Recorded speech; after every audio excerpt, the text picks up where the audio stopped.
Hello, my friends. I'm Rick. This is your seat at the table, and it's been a while since I've done this type of face-on-face talking head video.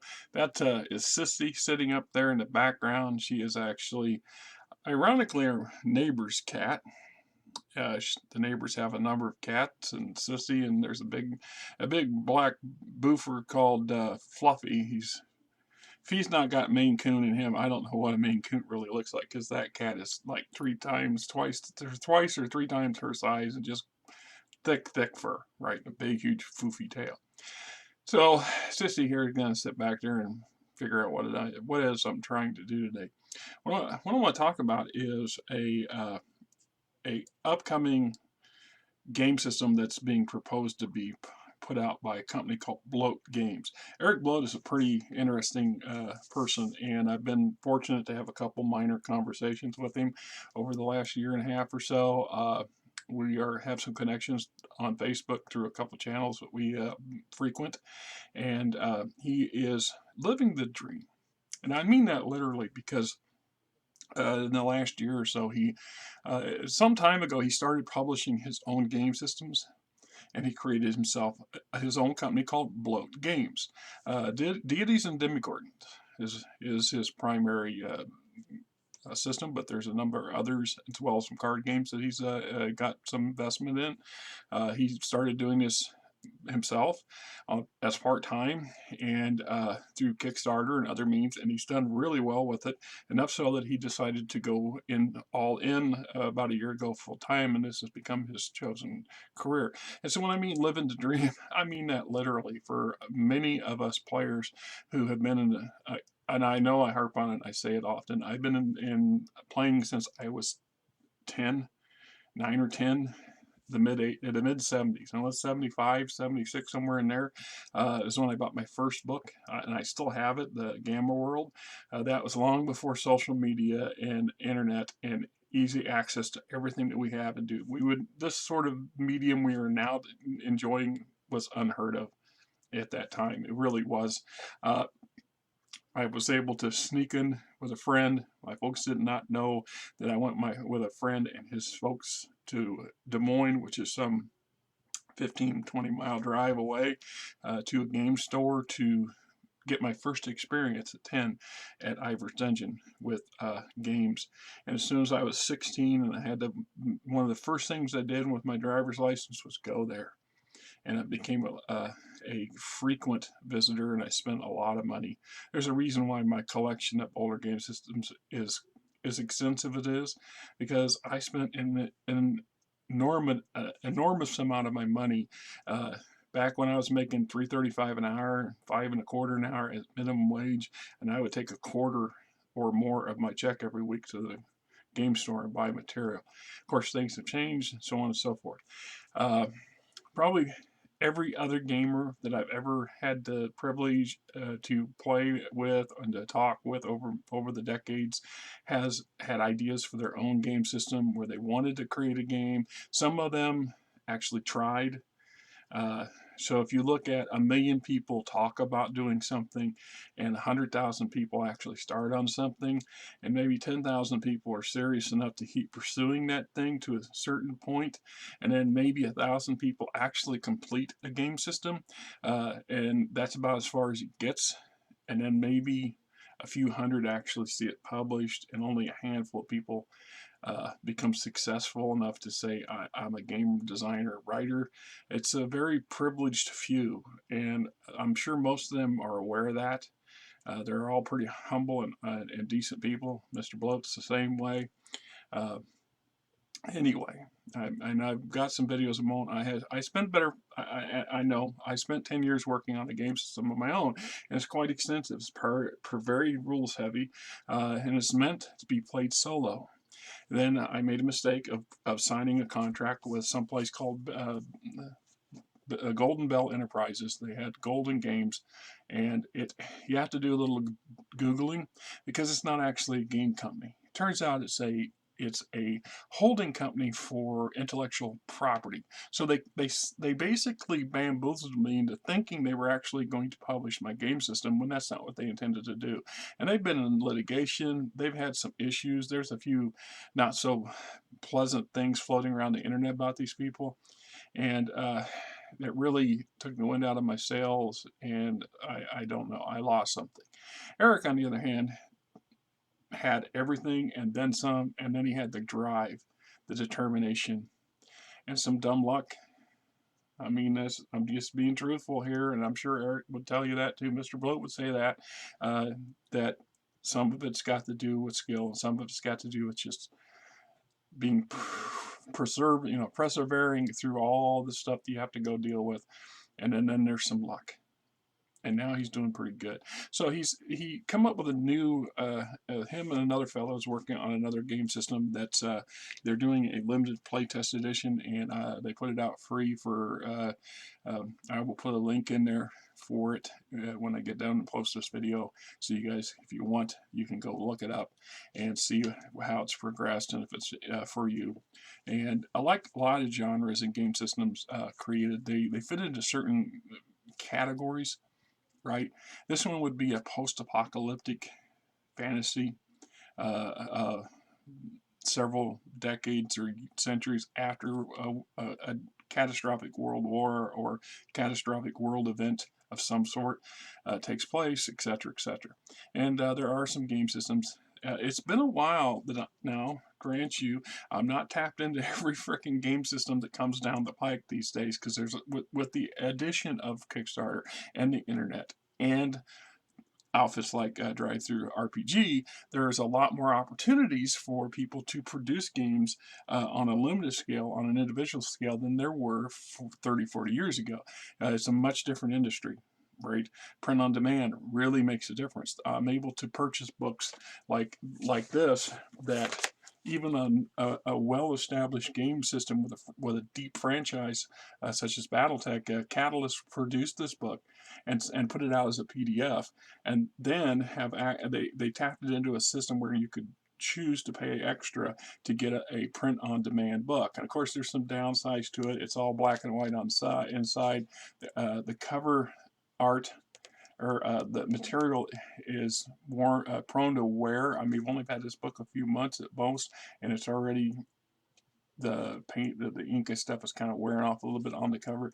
But that said, I would prefer this any day over a PDF version, and I've stated numerous times my reasons for that, and it's just a personal thing and it's a technical thing. It's much far easier for me to take this with me places than it is to lug my only functioning laptop around. I just don't dare risk taking this thing out of the house, and I worry every day that something happens to it. Just how do I replace it? You know, right now the economy's a brute. You know that prices are hideously expensive. Everything is on the margin. So when opportunities come up to get something free, even if it's just for playtesting, I like to look into it. And then I saw the cover art, which really, it's what cover art's for, is to catch you and grab your eye and bring your attention forward and get you to go, I'd like to look a little deeper into this. And Mr. Bloat had a nice little, I'm struggling, I know the term, forgive me if it's just not the top of my brain at the moment. We call, in some worlds, it's the 30-second elevator pitch. You've got 30 seconds in an elevator to pitch your idea to the people who make it happen, and so you got to be able to fire it off. So in my case, of my would-be Stellar Frontiers or cosmic colonies now, because Stellar Frontiers is potentially an issue now. I am still kind of poking away. I want to get a digital version of it so I can put it on RPG Drive-Thru just to give it away. I would rather have people have it and play it if it's free, because it's not about the making money part. I mean, I'm not going to lie and say I would like to make some money, but I just want to say that all the work and effort I put into this damn thing goes someplace. So I really appreciate the effort and chest paw of somebody like Mr. Bloat and what he's able to do and what he's accomplished. It's just, you're living the dream, brother, and I mean that from the deep in the heart, from a hardcore, long-term, crazy ass gamer dude. Because my videos, I got 700 plus videos on this YouTube channel. Only got a few hundred subscribers, but by God, I have a load of videos that are game related, and I'm just saying.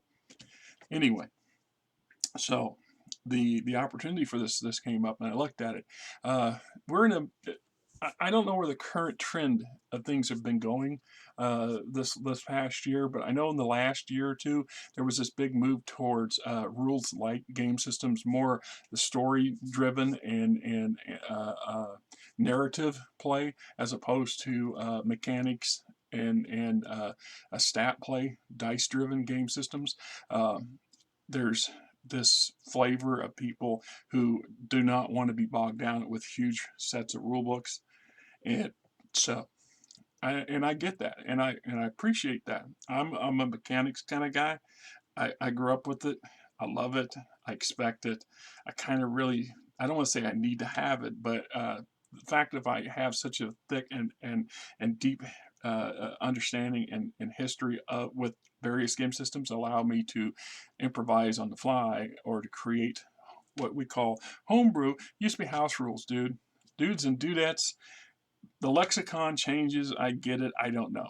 This homebrew sounds better than house rules, but it's what it is. It's the same thing. And that's every game system pretty much ever created for tabletop, whether it's war game or role playing games, all has that caveat somewhere or the understanding that these are guidelines. The rules are meant to be altered, changed, and or modified by you and your players and your friends to suit whatever it is you guys are trying to accomplish and feel that's what you want to do. And this is where narrative play come out. I like that. I like narrative play. Don't get me wrong. I ran a couple campaigns that I did. My last campaign lasted a little over a year on D&D Beyond with a mostly narrative. The dice rolls were rare. I mean, we did dice rolls there was maybe one or two sets of dice tossed. The only time dice really ever came into play was when combat really warranted them. Most of it was narrative driven, which meant you didn't really, we had the rule books for 5e because people kind of expected to have them, but you really didn't have them all that much. Other than, well, this is what your character is capable of, and this is what your feats let your character do. Other than that, it was common sense and experience and fun, right? So when I saw this I'm getting up to it, this War for the Wasteland, I thought, well, another post-apocalyptic game system to come around, and I like those. I've done a number of videos for Twilight 2000, and I have all the original first edition stuff, or 95% of it. I unfortunately never got an opportunity to find anybody who wanted to sit across the table and play it, which was sad. But that didn't stop me from collecting it because I hoped that someday, and I still do someday. I also think that it's one of those game systems that has some longevity to it because it kind of is adaptable to the world events. So it wouldn't be off to come for the publishers or a next generation of publishers to come along and look at the current state of affairs. I mean, the original system was based on the Cold War, the height of the Cold War, and what they thought would be happening by the end of the 80s. Of course, none of it played out the way they did, and a lot of technologies developed that they didn't have or didn't expect to have. But they've had a couple additions after that's adapted a little bit, so they can do that again. And it's like a lot of game systems. If some of them they never weather the time, and other game systems are actually the cornerstone foundations of much of the game systems that we're quite familiar with today, both at the tabletop and in the video games. And I will get a lot of flack from people who are video game aficionados. That's not like no shit. I call bullshit when I see bullshit, because that's bullshit. 90% of those gamers who create the damn games that we call video games cut their teeth or spend some time playing some of these things, because it's the nature of what we are and what we do in our love for this wonderful hobby and entertainment industry that we frequent. So the Gamma World, once again. Now, I said Gamma World for a reason, because it's a post-apocalyptic setting, and there was only a handful of modules, and yeah, there was a couple revisions of it that came out. I'm aware that there's one that's actually not that old. 10 years in the last 10 years or so, I think there's been an updated version of Gamma World to come out. I don't own any of those. I just once again, my best friend and I, when I was a kid, we played all their games pretty heavily. In Gamma World, we played quite a bit until the next game system came, and then Gamma World got put up on the shelf. And other than the occasional rare time to pull it out, just to kind of read through and remind myself of the good old days, it's never been tapped. And so I never saw the value in trying to buy the updated versions of it, and which is the way it works. I'm just grateful I still have the original copy and I can still refer back to it. But the post-apocalyptic game genre is kind of a niche within the gaming community. There's just like in the novels. I have a set of several series of novels. Have you ever heard of the Deathland series? I got quite a few of those. I have nowhere near all of them because there was a lot of them. I also have a series called The Survivalist, and by John Aaron. I might be pronouncing it wrong. And this was kind of one of those when pocketbooks were literally pocketbooks. They were meant to be bought, read, thrown away. The paperback industry today is what the hardback industry was 50 years ago. And so we actually buy softbacks and keep them long past when they expected the life expectancy of those books to be. I know this because I've got shelves full of them out in the living room, much to my wife's annoyance. And I've actually gotten rid of quite a few. I got rid of my entire Star Trek novel series that I had, and I had several of them, and I did that like 4 years ago when we were trying to find money to help buy the house and things like this. But there were others that I just couldn't let go, and in part, and I do go back and reread these. I'm slowly working my way through my BattleTech collection, and although I picked up one called Traveler, there's only 13 books in that series, and I can't tell you off the top of my head exactly who wrote it. I mean, I know, but I don't want to run out there and get the book and tell you. I will, if I remember, I will put that in my comment section or post it on the below too. It's a great series, and it's a great post-apocalyptic Mad Max style of series, just like the Survivalist. The Survivalist is actually set it opens up in the hours before World War III breaks out, circa 1980s. Cold War America versus, or the West versus the Soviet Union, NATO versus Soviet Union, which is made them fit real good in the Twilight 2000 type of genre. So there have been some other game systems come out. I've seen a few, but not a whole lot, and none of them get extensive over time. They just don't have, like I said, it's a niche inside of a gaming niche, and you really kind of need to find the market for the play. So that gets us to the thing that I'm actually been blathering about for the last 10-15 minutes. This is the playtest edition. Obviously this is a printed version. I took the effort to download the PDF that Mr. Bloat graciously is allowing people to access, and then put it on a thumb drive, and took the thumb drive to work and printed it out on the Xerox machine there, just to give you an idea. You know, I have a little printer, but I don't have the $50 to buy the ink cartridge right now. It's just you know, it is what it is. A couple things that immediately struck a chord with me when I saw this, and well, the fact is, sadly, I don't have a group of people. I don't even have a single person that I can get together with on any reliable, regular basis to playtest it, which is sad because I would like to do it. The second thing that past the artwork that struck me was the simplicity of the rule set. If you really are big on narrative and not so hot on rules, this kind of game system is definitely for you. It's also the type of that's just simplistic enough, but yet sophisticated enough that it feeds the gaming drive or the desire to do the things we do. And it's one of these things where immediately I thought it would be a great system for a pickup game.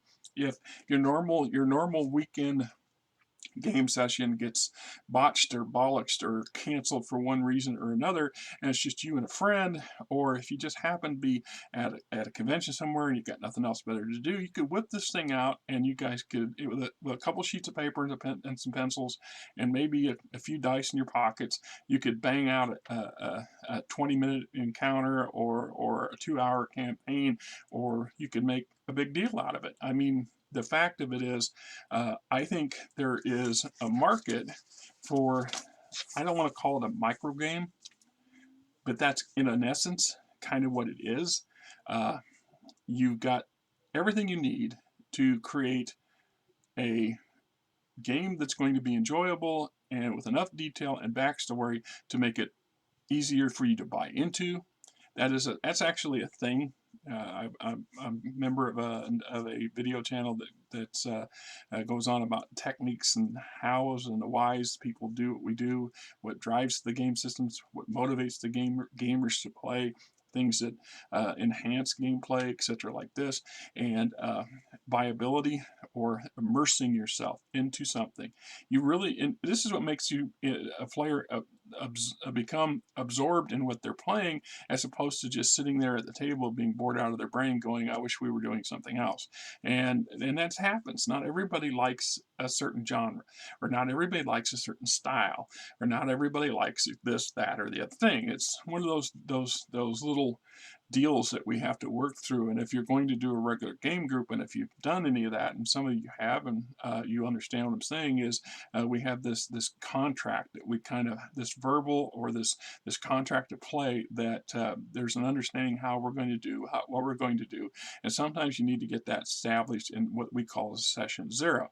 So a game like this, though, you don't really need to do any of that stuff, because the game shouldn't necessarily, a pickup game is just that. It's we're going to have some fun, and we're not going to get too in-depth and too detailed in it.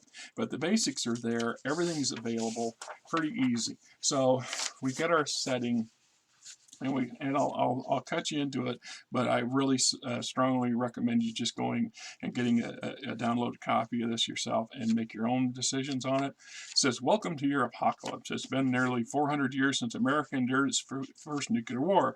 America once looked up to the world as the leading country with its rich economy and vast global spanning military might, suffered the brunt of an onslaught of nuclear missile attacks, turning the empire into smoldering, unrecognizable wasteland of its former glory. In the wake of this nuclear war and the nuclear winter that followed, humanity somehow found a way to survive through these dark times. Everyday people went underground into caves and caverns to avoid the radiation. They banded together, forming small communities, sharing skills, working towards goals of survival. Each of these clusters of people thought they were the last survivors of the human race, but they were wrong. In pre-war, built underground bunkers all across the United States, hundreds of thousands of military personnel, politicians, scientists, mechanics, computer and robotic experts, engineers, and the ultra-wealthy and elite rode out the war and winter in relative comfort and safety, during which time they established the new American allegiance, a new world power whose mission it became to set about rebuilding civilization, specifically America, back to its former glory, making it safe for all of mankind, ensuring no other world powers or other threats rose to challenge it. And lastly, there were those who suffered the most, the surface dwellers, now called Nuke Children. There were those who stayed above ground, whose bodies were burned and ravaged by radiation and tortured by the freezing temperatures of the nuclear winter. Over time, their bodies were altered down to the molecular level, some disfigured and mutated into something unrecognizable as humans, while others developed psychic or magical abilities. Once the radiation levels have subsided, it was safe to do so. New American legions left their bunkers from the surface. What they found terrified them. The landscape was almost unrecognizable. Entire cities, large cities, were wiped off the map. Some buildings from smaller cities still existed, but stood crumbling into abandoned, burned out husks, etc., etc. You get the idea. You know, if you ever get into post-apocalyptic gaming and you really want to get an idea of just how fast man-made structures can deteriorate. There's a great TV series that was created. What was that? Time After Man or something like that. There's no human. What happens to everything?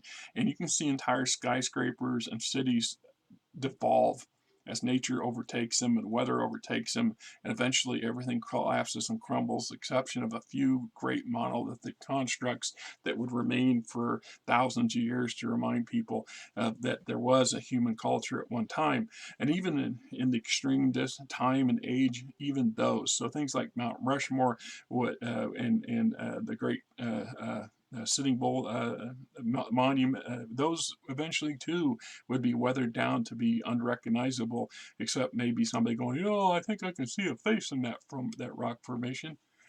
Just it is, right? So we got our modern history. So it's a generation passed since those early days following the nuclear winter and nuclear war and nuclear winter. Geographical land was once the United States is now referred to as Newmerica, as is the former New American Legion, which is now calling its citizens New Americans. New American Army has been locked in century-long war with the resistance, a ragtag but dangerous group of rebels that made up a Nuke Children and revolutionist Meatbags. Long gone are the days of detainment camps. Now Meatbags huddle once again in small outlaw-style human villages and encampments, etc., etc. So it goes on, explains what that is, what they are, how they work. So we got the rules. Keeping it simple. Players describe their characters, what their characters do. The GM advises when the action is impossible, demands a cost or extra steps, or presents a risk. Players can revise plans before committing actions that have high risk. Players only need to roll to avoid risk. GMs always explain the risk of action up front, especially if the player is risking death. Never surprise the player with a failed roll with the consequences of a dead character.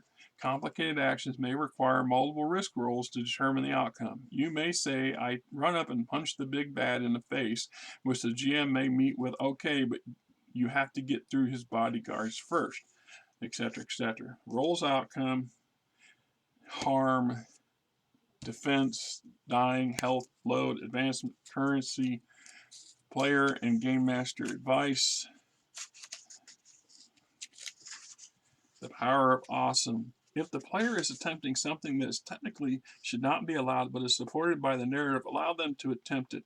Put fun before the rules every time. That is such a classic, basic, common sense thing for role-playing games and tabletop wargaming that it's, it's sad that you actually have to put it in writing, but it's fully understandable why it's in there.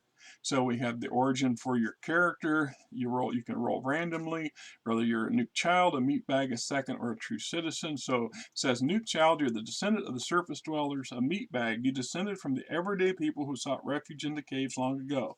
You're now a wastelander. It's a hard life, but you get by. Second, somewhere through your meatbag lineage, one of your ancestors paid a high price to earn you citizenship. Yes, you are a second-class citizen in Newmerica, but you are a citizen. And then there's the true citizen. You are the creme de la crop, top 10% of civilized society, the elite. In the areas controlled by the New American Legions, you are granted additional freedoms not available to everyone. In the Wasteland, you're despised and resented. There, it's best to keep your status to yourself. So we got the archetypes. We're here, the nuke child archetypes, meatbag archetypes, second and true citizens. So we things like Psion, Mutant, Mystic. You got Adrenalizer, Assassin, Cyber-Junkie, Hacker, Jack, which is Jack of all trades, Martial Artist, Merc. Then you have the second and true citizen archetypes, the Captain, a Cyborg, Doctor, Hoovertank Pilot, Newmerican Guard, Power Armor Pilot. Then we come into skills. So we have random tables as you're establishing your character. If you want to be a mutant child, a child mutant, or, let me get that right because I'm still working on this too. A nuke child, you would roll on this D20 chart, and you can, maybe you can alter reality with a minor change, temporarily doing something, or a psychic spear, attack at mind range, etc. So we got some details, nickname, as in claw signs, demeanor, appearance, maybe an item, a trinket that's favored by your character, basic skills, optional appearances. So then we have gear, armor, cybernetic emplacements, advanced cybernetics for cyborgs, body armors, hover tanks and hover cycles. Our credit written by Eric Bloat, art by Phil Stone. 24 double X rules are CC by Jason Tossi. A huge debt of gratitude, the inspiration, license, and SRD by Jason Tossi. Check out his amazing game, blah, blah, blah. At 2400 lo-fi sci-fi RPG. All right, so then we have our basic here, and so you've got roughly 7 pages back and front of the playtest edition, right? And once again, what I said about this particular game system that really comes out is it's the simplest, the ease, there's not a lot of fluff, and there's not a lot of mechanics. So some of this, it's either it screams for a much more advanced version, a deeper, thicker game system and I would dearly love to see it. That is one I would tap into. I mean, with all due respect, Mr. Bloke, your deities and Newmerican stuff looks great. I simply can't afford to pay for them. I can't afford to buy them and then have them sit on my shelf because I'm not likely to have anybody to play them. And I just my days of just collecting for the sake of collecting is kind of past me. The only reason I buy books, something like this, is because I'm a big, huge, already heavily invested BattleTech fan, but I'm also, if you've seen my channel, obviously I've been doing a lot of videos recently for BattleTech, and I kind of want to try to do some more of them because I really am invested in it, and the Deities and Demigorgons game system is just enough of a variation from what I can see of it, of various Dungeons and Dragons and Dungeons and Dragon clones. There's nothing wrong with it. I mean, that's great. It's your guys' take and your version of a fantasy role-playing game system as I understand it. I just personally am not in a position to pay and buy into it. This, on the other hand, if it ever comes out in a bigger format, I definitely would I'm going to say definitely would purchase the core book, just because this really trips the trigger for me, because it's kind of in that line of things for my interest. Just saying, right? But this is definitely one that if I was prone to go to various conventions, there was a time when I used to do that. The wife and I used to belong to a gaming group. It's long dissolved. Life changed, things changed. It's hard to regain traction, and I don't know. I'm kind of lost a little bit. I don't know how to proceed about how to get. There's no gaming groups that are advertised in my area, etc. And my erratic hours and other issues still kind of put me in a awkward spot. Anyway, this is something I would carry with me, and it probably will. Put this in my little briefcase that I lug around occasionally, because you just never know. You might get that chance. You might find yourself stuck in a line at the DMV or something for 3 hours, and the guy next to you find out they're a gamer. Bing bang boom, you're entertaining each other for a little while. I mean, that's the kind of thing. I mean, I actually believe that as a micro game, this is an example of what a whole series of games could be created. You could create a micro game version of Deities and Demigorgons, for example, slimmed down, ready to jump into, plug and play kind of game, and there would be a niche market for this stuff. It's just my opinion. As a creator, as a video, whatever the hell this is that I'm doing, and as a fan and aficionado of game systems in general, I'm telling you, this is a really good one. And y'all put in a lot of thought to it, and I understand just how difficult it is to streamline something. You know, irony over here off to my left or my right in a stack of stuff is some of the very earliest first takes on my own game system, and I started out with a booklet about yay big. And then it wasn't enough, and I did some playtesting, and the people playing, well, how do we do this? We want to do that. And that led to a book about this big, and then they wanted to, well, what's next? What do we do? Then that became 2 booklets, and now there's 3, and it's probably 1,500 pages total between three potential books. And with all the bells and whistles that I could achieve at the time, you hit a wall. I don't have the resources or the money to get really good artwork. Any artwork I get has to be free off the internet, and then I'm still kind of in that dodgy, am I stepping on somebody's toes kind of thing. I'm not trying to do that, or you have to just make do with what you can get. It doesn't fit the narrative or the style of your system that well, but it's what it is. The idea of being able to, we all are heavily invested in our games for the most part. Majority of us are heavily invested in what we do. We really, if you're a video game enthusiast, how much money do you put on your consoles and your game collection? Hundreds, thousands of dollars. If you're into the, like I said, if you're into the various role-playing games, the hard stuff, geez, this is a $50 book right here, and this is one of those print-on-demand versions from Catalyst. You know, where do you go? I mean, if you're a tabletop board gamer and you're into this sort of stuff, you can drop a lot of money on some of these. Some of these things are actually retardedly expensive, brand new. Used, it's the market's what the market can bear, and you tell me what's available and what prices are crazy, because I've looked up some missing books in my collection, and I've seen some stuff from very reasonable, or actually very lot cheaper than what I thought they would be, even if they were used, to some astronomically out of their mind values. I mean, there's some Merc books, some Middle Earth role-playing game books, where the people are asking $1,000, $800, $900 for a book that's only, that when it was put out was $10, and it must be immaculate condition for that kind of money. I mean, and it's not even that recent stuff. Last year, I started getting more tapped back into the BattleTech stuff and what's going on. I had tapped out about 2002 when they went into the Dark Ages stuff, and Fascist bellied up, and I thought that was that, and I kind of tapped out of it.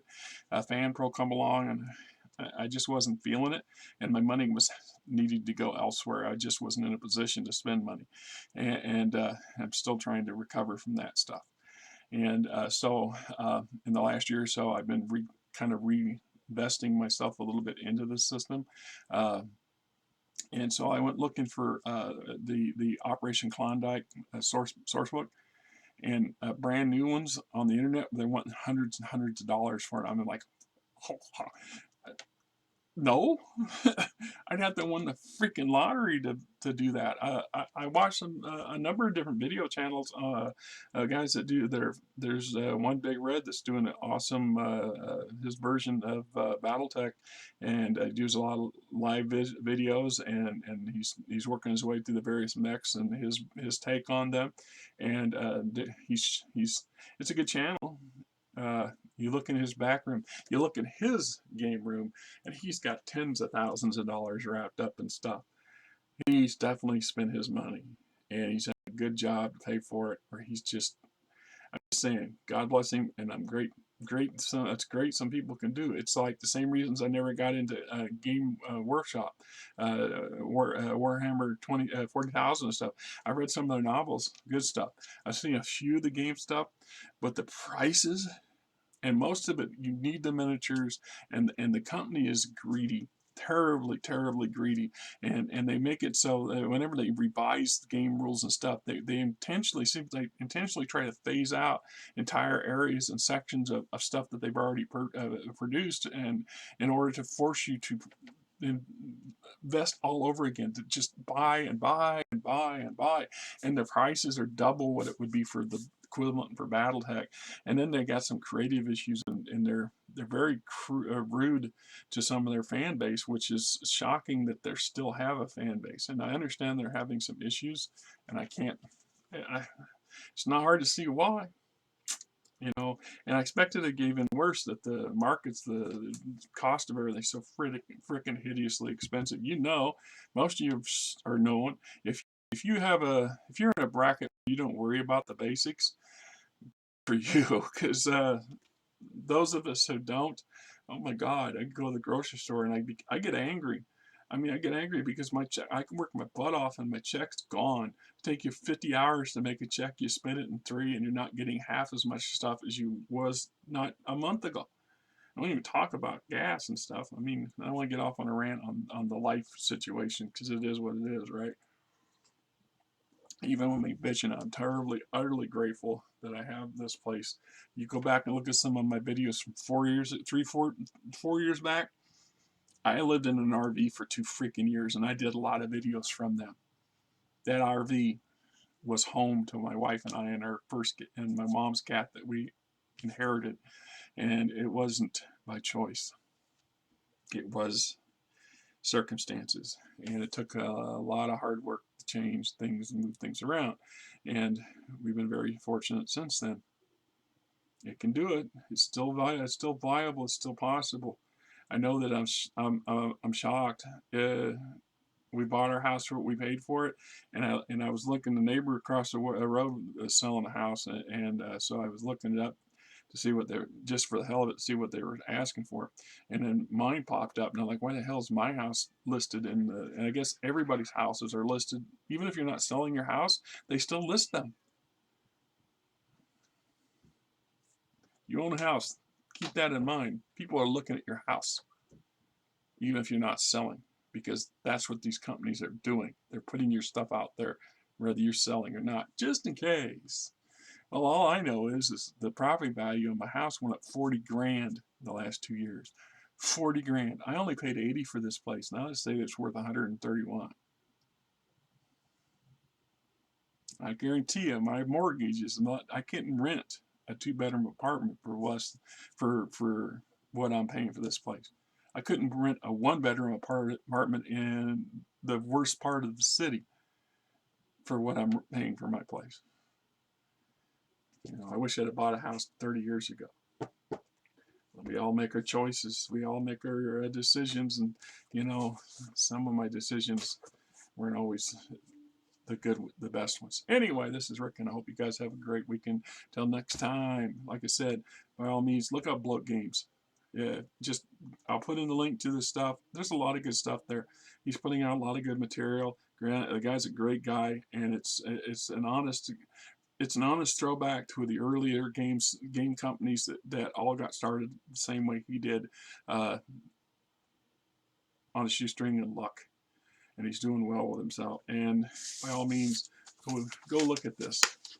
Go look at it yourself and see if it's worth having. It's a PDF. It's the playtest version. It's free.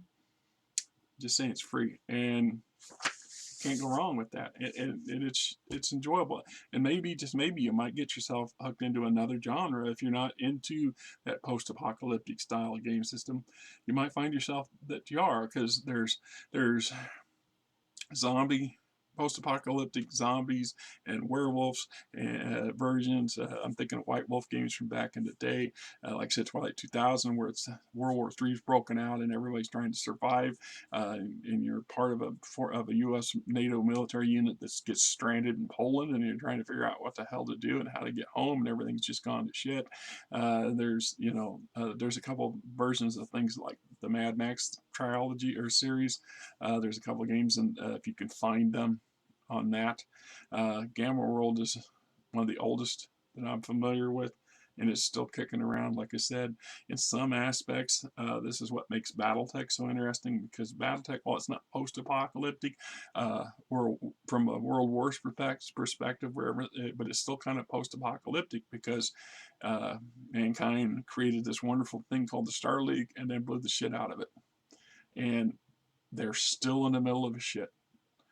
400 years later, and it's still one thing after another. That's why the Catalyst was able to put out entire books called The Succession Wars, and it's brutal. They're brutal. And the fact that humanity is, it could have been on the level of Star Trek by now, technology-wise, but because they can't stop blowing each other apart and having their wars that just engulf entire space empires, just saying. Until next time, this is Rick. You guys have a great weekend, and play on.